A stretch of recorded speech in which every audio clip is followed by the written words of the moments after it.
Welcome back to the only series where we take movies at face value so we can laugh at villains who get plot armored.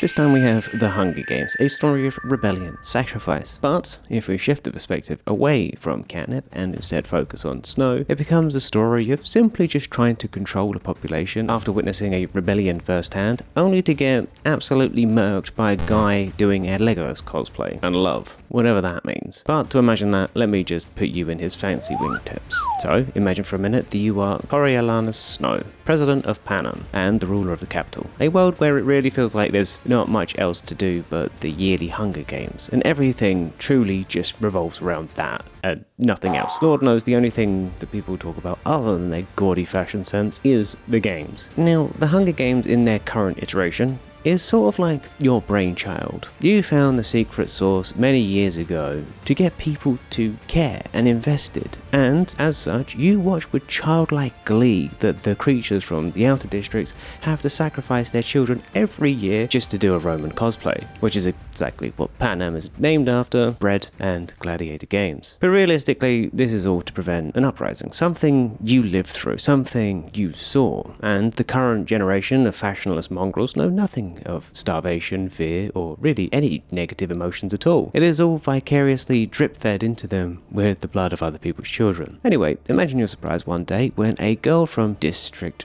12 volunteers as tribute. I volunteer as tribute! A noble sacrifice to save her little sister. Oh, how quaint. You wonder how long that act will last before she murders someone else's sister. Everyone turns eventually. It doesn't matter how strong the love is, you know that firsthand, especially as the person was from 12. But get this, as if a person from 12 demonstrating love couldn't be worse, her name is Katniss. Let's have a big hand for our first volunteer, Katniss Everdeen. Seriously, if this just wasn't shoehorned in to placate the masses and make them feel a small sense of aha and nostalgia, you'd be a little bit upset. But of course, you don't show it. A lion does not care about the opinion of sheep. Some people call it swamp potato, but I think Katniss has a much nicer ring, don't you? Doesn't matter that much because her mentor is a drunk, barely hanging on with his pickled liver and the years of regret of winning the big Hunger Games, like the big one, the really big one. So who cares if her name invokes a small amount of pain from your childhood love that you somehow managed to bury for the last 60 odd years? She'll be dead within the week. And you just, well, you know it. Now, if you don't mind me breaking the fourth wall a little, just to discuss with you something that has actually helped me a lot. Sailing. Sailing is an eSIM that can be used in 200 destinations. And, well, if you don't know anything about me, I actually live in Brazil. But my family lives in the UK and my father lives in the US. So I'm always caught at the airport trying to buy a SIM card. Because, well, with my ADHD-addled brain, I can never really remember where I put the SIM card the last time I went abroad. Which is annoying because I actually remember every single number, but I have to get a new one every time I go, and I also lose my old data, or have to pay obscene roaming fees, or just generally have to spend an ungodly amount of time trying to decide which service carrier I use for the next 2 weeks. Thankfully, Saily has saved me from all of that, and with its affordable prices, I can save my precious time, spend it with my family, and even avoid scams if I'm going somewhere where sellers might be less than reputable. Seriously, all I had to do was install the app, select my plan, and I was good to go. It's a one-time install, and the ad blocker ends up saving me so much data that I can use that to doom scroll on the train when I'm on my way to see my family, so I don't have to spend 4 hours looking out the window. Everybody wins. And to top it all off, I actually have an iPhone and an Android, and it works on both, so I can forget which phone I've packed, which happens a lot, and not be in a pickle when I arrive. So if you want to save yourself some future headaches when you next go abroad and get yourself an incredible 15% savings on their data plan, download the Saily app and use code NONZENIO at the checkout, or go to saily.com/NONZENIO, or scan the handy QR code on your screen now. Your choice, but the link will be in the description and the pinned comment. Now back to the video. And thus came the opening ceremony. Another year to gawk at the pathetic people you call peers. If this all didn't supplement your comfortable lifestyle, you get a little bit, well, annoyed. But here's the thing, to them, you're like a god. You're President Snow. Yes, once upon a time you had doughy-eyed idealism baked into your skull by your best friend, but you sacrificed him in the name of the capital, and you sacrifice any one of these people in a heartbeat. But none so much as that annoying newscaster. Lord knows he's just a Lucretius Flickerman without the mole. But all of this pomp and circus, the sponsors, the gifts, the mechanisms to make people care-ish about about these children getting brutalized was basically you. In essence, this game is a testament, now a monument to your perfection, that everyone is just like you. Everyone is a murderer, a killer, a terrible person twisted by the harsh realities of the world, that love and noble sentiment only go so far as, well, life does, and only the victors win. Great, awesome. Once again, 12 is going to be a thorn in your side. Why does everyone have to make a statement? Statements are delicate and fickle. Too much and it can cause a rebellion. Too little and no one gives a shit. But this is actually not that good. But seriously, is their designer like a little bit twisted in the head? They come out in 9/10 of a flaming gimp suit. It's worse than you thought. People are celebrating this. People are cheering for this. The day of decency is over. But now you must give a presidential address. Blah, blah, blah, blah. Happy Hunger Games, and may the odds be ever in your favor. As if this became a slogan, good God. And the training days, well, they begin, and, well, all of your worries were very quickly put to bed. Katniss got absolutely mogged by all of the other people in the games, and they put her at 23-1. That's long shot odds. So you realistically have nothing to worry about. From District 12, Katniss Everdeen with a score of 11. So, when you see on the news that she got scored at 11 out of 12, like even higher than like the career guy like Cato, the guy that you probably would put your money on if you were legally allowed to do it legally, your Jim Jams are a little bit rustled, because what in the Mary Sue is this? Why is she so talented and strong? Are we in some kind of dystopian fanfiction where the author puts the protagonist in as like a idealized strongest version of themselves? Of course, that does mean a little heart to heart. 11. She earned it. She shot an arrow at your head. Well, at an apple. But this is a conversation with someone who is supposed to be somewhat intelligent, but all of your attempts at subtlety are, well, useless. Why do you think we have a winner? What do you mean? At this point, probably the only way to get him to understand is to drag his nuts over sandpaper. I mean, if we just wanted to intimidate the districts, why not round up 24 of them at random and execute them all at once? Oh, hopefully that would give him the message, but judging by his complete ineptitude, probably not. And, well, you have killed people for less. Hope. Hope. So, contain it. It does seem like the era of competent people is over. You'll probably die seeing the downfall of the civilization you built because, well, there's the old adage, good times make weak men, and weak men make bad times. And everyone here is very weak. Especially this guy. What the fuck is that beard? What is that beard? And he's your game maker, by the way. He's your game maker. Then you get the newscast, and oh god, she's so innocently shy, isn't she? Which isn't good. It means she's humble. Humility makes people endear. She's using probably one of the most ridiculously overpowered playbooks you've ever seen. No one has that level of political capability to be that skillful and be that humble. She's lying. She has to be lying. There's no other way she's not lying. And these games, oh, they're tedious, honestly. This game maker has to go. Like, what is this? He needs to experience circumstances incompatible with life. Now, should it be poison? Or maybe a knife? Who knows? So, when in the middle of the games, when the death of the young girl has actually caused some disturbances. Now, to be honest, that is to be expected. This happens almost every year at the Hunger Games. He comes to you saying he wants an underdog. So you like an underdog? everyone likes an underdog. I don't. Oh, what? He has a brainworm. Next he'll be drinking raw milk. But anyway, you have to try and do it a little bit less subtle, which kind of upsets you because you do love the subtleties, the finer points of political intrigue. There are lots of underdogs, and I think if you could see them, you would not root for them either. Now, if the people see an underdog win, they will think an underdog can win. That is the point of the Hunger Games. You put the strong ones, the careers in, so that way they always win. That way, every other person in the district is like, oh, the careers always win, so why should we fight against the capital? They're like the career people in the Hunger Games. They always win. But if you have underdogs like Katniss that inspire people, that's how rebellions begin. You cannot believe you have to explain this to people. 20 years ago, everyone just got it, you know? Everyone just understood that subjugation of population required you to instantiate that might makes right. The Hunger Games are a monument to that. And he wants to give people a reason to go on. Now, you need a little bit, but not too much, you know? Otherwise people will try and overthrow a dictator. And you quite like being a dictator. From now on, 2 victors may be crowned if both originate from the same district. but he fucking does it anyway. And now 2 people can survive apparently. What the fuck him? He wants to add love conquers all into the mix? Literally, the only thing that people have in their districts are basically love and the ever-present threat of the capital raining fire down upon them. And he is making them think that love is enough to conquer all and that love and an underdog can win? Really? What? You need to tell them the fittest wins. The strongest wins. The winners get the prizes and dictate the edict. You are the winner. But no, unfortunately, with the change of rules and some blueberry bullshit, you have to begrudgingly crown her and her little nothing burger of a boyfriend the winners of the games. How did it come to this? It's slipping, and you have no way of making her slip on some ice or anything.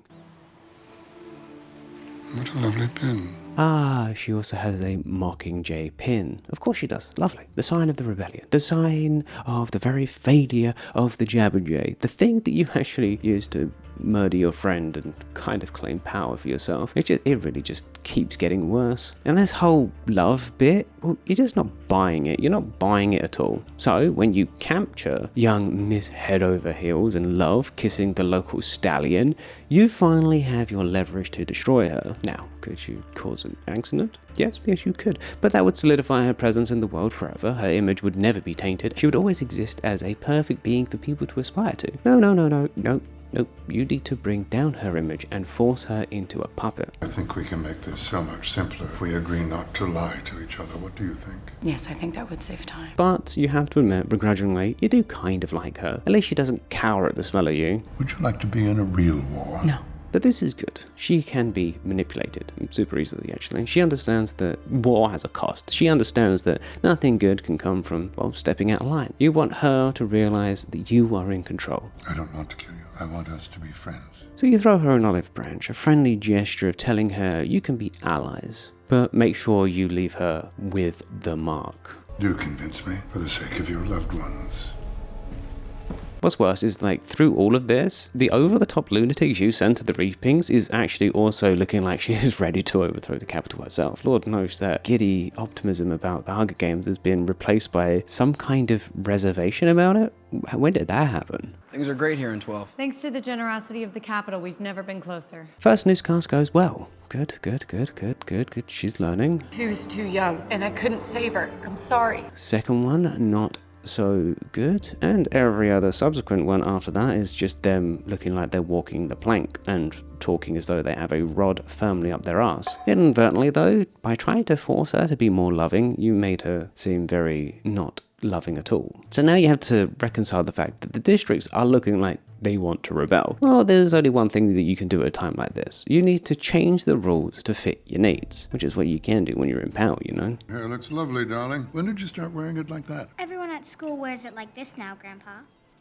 Plus, with your granddaughter emulating her style in the capital, there could actually be dissent from the capital people too. Now that would be a disaster. If they empathize with the people in the district, who knows where that can go. So you invite them for a little cheeky soiree, but not before you tell Katniss with a simple shake of your head that, well, she's fucking cooked. She failed. But when your new game master comes up with this absurdly genius plan... We don't need to destroy her, just the image.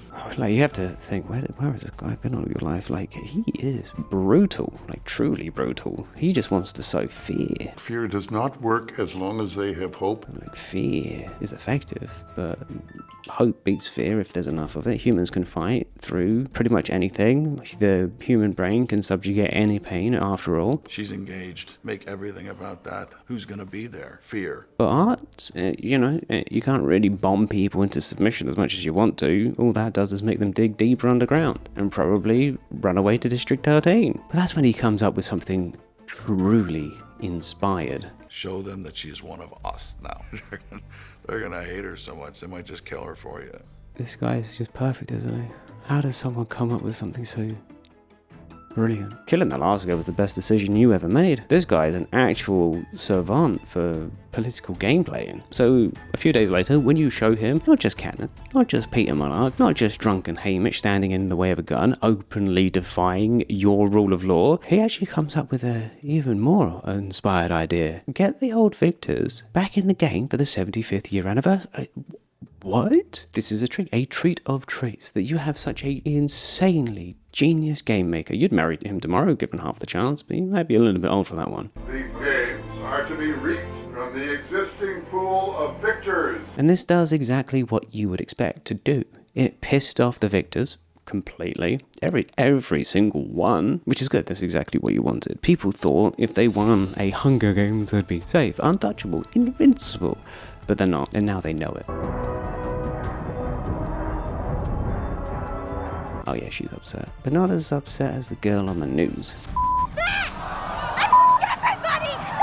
Everything at this point from all of the participants is a ploy to stop the games. Appeal to the public to revolt to get them off. But here's the thing that no one seems to understand. This is obviously not a democracy. This isn't a place where a court of public opinion wins. This is the Matrix. None of this is real. None of this exists. It's all theaters designed and created by you to control every single person. Not just the districts, but the people in the capital as well. The people can revolt all they want. It won't change a thing. In a year, it'll just be back to business as usual. Once the latest fashion trend comes out, or the latest little bit of technology, small drips of talking points to move the public consciousness on and to keep them distracted forever and ever. So they don't realize that freedom that they wear in those awful clothes is not actually freedom. It's a symbol of their slavery. When snow settles, it covers everything beneath it. As long as they never see the sun, they will never escape. Anyway, you have a little meeting with your new protege. The more friends she kills, the more she reveals her true self. Let's watch her get her hands dirty first.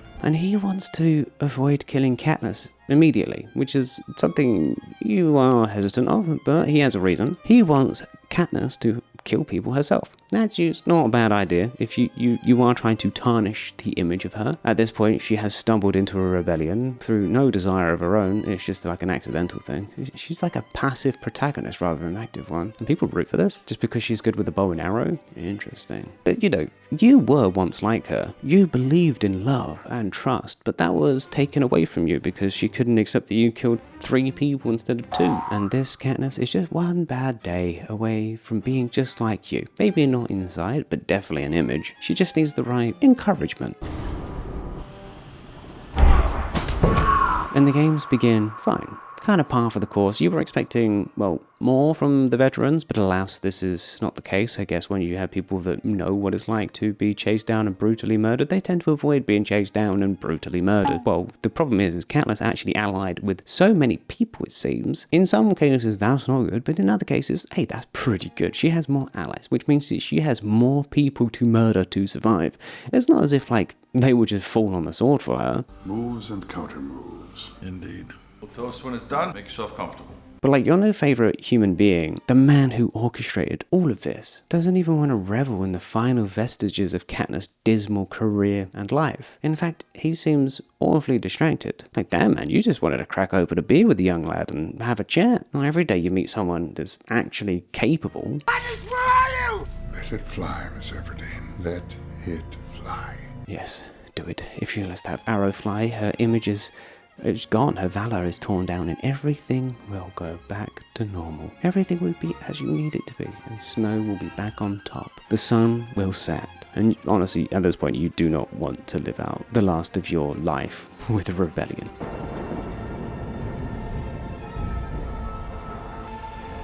Oh, fuck.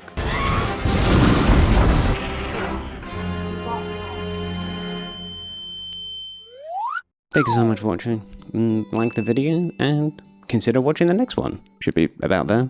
I just want to shout out my members real quick, especially Good Old Granite, Alexander Coleman, and Bill Wilder Kings. Thank you, your support means everything. And of course, Lavender, Zyla, Toast the Bread, Bosslink, Suzukaze, Takaru, Techno Scorpion, and Alan. Thank you. Have a great day and have a great life.